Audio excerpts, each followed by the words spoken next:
তোমরা সবাই জানো, বিশেষ করে আমি আমার ছাত্রছাত্রীদেরকে বলছি, রিসেট হচ্ছে আমাদেরকে নতুন করে ভাবনা। যা আগে ভাবতাম, যা আগে চিন্তা করতাম, তার থেকে একটা নতুন করে কোনো কিছু ভাবনার বিষয় আছে। ইউনাইট, একসাথে, যে তোমরা বলেছো না, হাতে হাত রেখে কিভাবে একটা ঐক্য বাংলাদেশ, কিভাবে একটা ঐক্য করতে পারি। So reconnect, reset, unite, minus, sorry, আরেকটা হচ্ছে রেসপেক্ট। কোনো কিছুই করতে পারবো না যদি না পারস্পরিক শ্রদ্ধাভক্তি না। এবং এটার সাথে মাইনাস যে আরটাকে করতে হয় সেটা হচ্ছে ইউনিট।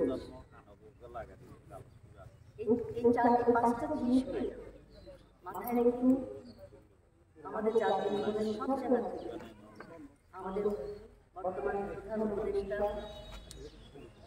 প্রফেসর ইউনূস সাহেব জাতীয় ঐক্য যে একটা ডাক দিয়েছেন এবং আমাদের জন্য একটা বড় সুযোগ। আমি আমার কর্মক্ষেত্র থেকে, আমার অনেক সোশ্যাল ওয়ার্কের পক্ষ থেকে আমি অনেক জায়গাতে যাই, যখনই কোনো কথা বলি সব জায়গাতে আমি দেখি একটা জিনিস উঠে আসছে, কীভাবে আমরা ন্যাশনাল হারমোনি, একতা, হাতে হাত রেখে আমরা কাজ করতে পারবো আর নতুন বাংলাদেশের স্বপ্ন যেটা ছিল। আমি আমার ইসি লাইট হাউসের কমিটিদেরকে বলেছিলাম, ওনারা এরকম একটা কিছু চুনতি, অনেক ইউনিক চুনতি, অনেক কিছু নিয়ে গর্ব করার একটা বিষয় আছে। চুনতির মধ্যে একটু বিভেদ দেখেছি, কিছুটা চ্যালেঞ্জ দেখেছি, কিছুটা অনৈক্যের মধ্যে একটা ভাষা কোথাও দেখেছি। আমরা তখন চুনতির ইসি কমিটিকে বললাম, আমরা কি কোনোভাবে এরকম একটা সম্প্রীতি সম্মেলন করতে পারি কিনা যেটা শুধু কিছু কথামালার মধ্যে থাকবে না। আমাদের যারা মুরব্বী আছেন, আমাদের যারা সমাজের গণ্যমান্য, যারা কোনো না কোনোভাবে চুনতিকে সমৃদ্ধ করছেন, তাদের কথায়, তাদের ভাষায়, তাদের চিত্র অঙ্কনের মধ্যে কেমন চুনতি চাই, কেমন সমৃদ্ধশালী বাংলাদেশ চাই, কেমন করে আমরা আরো সক্ষমভাবে এগিয়ে যেতে পারি। যে কথাটা বলছিলাম যে একটা অনুষ্ঠান সদৃশ্য কোনো কিছু না করে এখান থেকে যে মেসেজগুলো আসবে, আপনাদের কথা থেকে যে মেসেজগুলো আসবে, সবগুলোকে নিয়ে ভবিষ্যতে আমরা যেন কাজ করতে পারি। আমাদের আজকের সেই আয়োজন, সেটার জন্য একটা অনুষ্ঠান দিয়ে তো সবকিছু অর্জন করা যায় না। পরবর্তীতে আমরা আপনাদের যে মতামত, যে সাজেশনগুলো আমাদের আসবে, আমরা ভবিষ্যতে সঠিকভাবে কাজ করব, আমরা তার চিন্তা ভাবনা করব। আমি আরেকটা কথা বলে আপনাদেরকে আমার বক্তব্য শেষ করছি, সেটা হচ্ছে আমাদের চুনতি লাইট হাউস কি হয়েছিল, এটা একটা মনে অবজেক্টিভ হয়েছিল, কিভাবে আরো বেশি এগিয়ে যাওয়া যায়। চুনতির জন্য চুনতির ইতিহাস, চুনতির সংস্কৃতি, চুনতির ঐতিহ্য কিভাবে সংরক্ষণ করা যায়।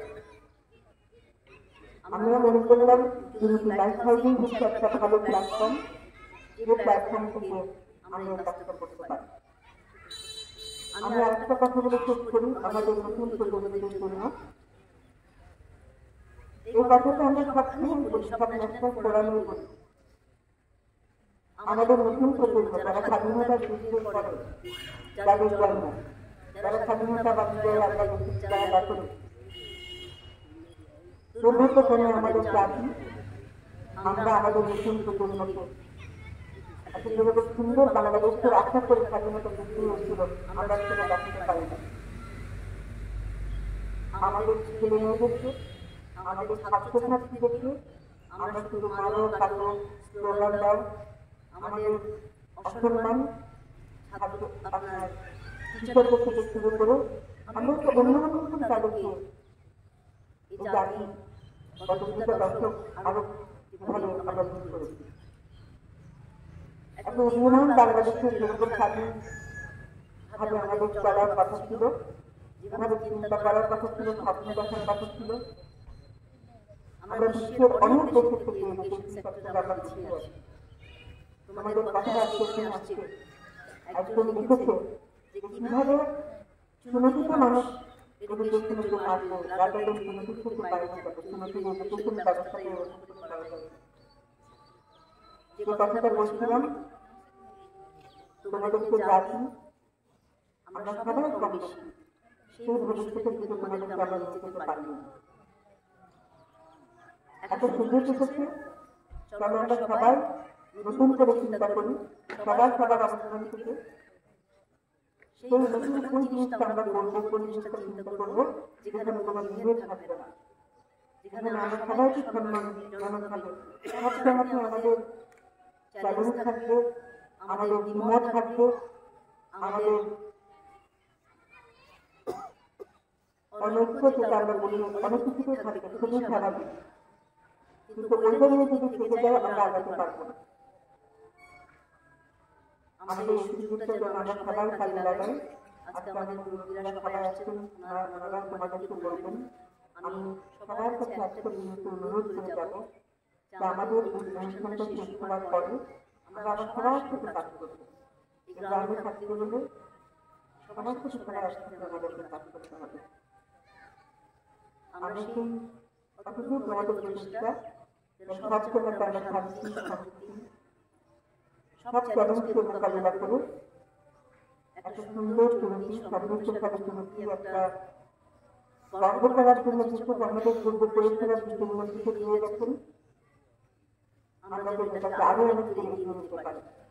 যার মাঝখানে থাকবে একমাত্র যে জিনিসটা থাকবে সেটা হচ্ছে শান্তি, সম্প্রীতি, সবার সবার প্রতি পারস্পরিক সমতা, ভালোবাসা। আমরা অনেক একটা বড় স্বপ্ন নিয়ে যেতে পারি। তোমাদের সবাইকে ছাত্রছাত্রীদেরকে ধন্যবাদ। আমি আবারও আমার মুরব্বীদেরকে সবাইকে ধন্যবাদ জানাচ্ছি। আমাদের সাথে কিছুক্ষণের মধ্যে আমাদের হাফিজ ভাই এবং অনেকে এসে যোগদান করবেন। উনি আমাদের এসে গেছেন। হাফিজ ভাই, আমি আমার বক্তব্যটা আপনার প্রেজেন্সে দিয়েছিলাম, আমি মিস করে গেলাম, বাট আমার মনে হয় আমরা আপনার কথা শুনবো। আপনারই ধন্যবাদটা দিচ্ছিলাম যে উনি এই অনুষ্ঠানটার জন্য উনি এসেছেন, এবং যেখানে আমরা গেছি সবাই কিন্তু বলেছে এরকম একটা অনুষ্ঠান অনেকে ফিজিক্যালি হতে পারে, কিন্তু আপনারা এটা আপনাকে বিশ্বাস করতেই হবে যে আজকের অনুষ্ঠানের জন্য ফিজিক্যাল কিন্তু ওনারা আমাদেরকে বিভিন্ন মেসেজের মাধ্যমে বলেছে।